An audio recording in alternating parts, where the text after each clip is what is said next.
Хаталы улайларда баканын узманнары evden eve gezerken türlü yanlışlıkları belirlediler. Çöyü yaşayanlar vakitçe sobalarını hem bacıları külden paklamırlar. Bu işler var nasıl kötü işlere getirsinler hem yangınlara. При наличии трещин им расскажем, что нужно сделать, каким образом это все устранять. Sobalarda çatlıkları bularsaydık anladırız ne soy bu problemayı kararlama. Ne türlü bacalar koyulsun lazım. Hem anladırız ki bacaların hem ventilasyon yerlerin paklanılmasından mahsus kurumun uzmanları lazım zanatlansınlar. Каналов печей должны выполнять специализированные организации. Yaşayanlar nişanırlar ani kabul edilmiş bilgiler yardım edecekler ileri doğru korkusuz hem doğru ısıtma koşullarını kullanma. Никто не знает, что с ним будет завтра. Kimse bilmiyor ne onundan sabah olacak. Onuştan düşünüyorum hani bu pek faydalı bilgiler sağ olasınız. Ne kadar kendimi tutarım aklımda her sıra katyolan ısınardık. Ama gazın pahalanmasından sonra sanırım sobayla kullanacağız. Lazım ne yakacakları hazırladık.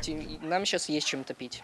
Гагаузиян хаталы улайларда баканны getirir insanın aklına ani ısıtmak sezonun başlanmasında en ilk lazım ısıtmak koşulların durumunu hem doğru işlemesini kontrol etme. Eğer belli olarsaydı ne soysa kırıklar ya yanlışlıklar onları elbette lazım yok etme.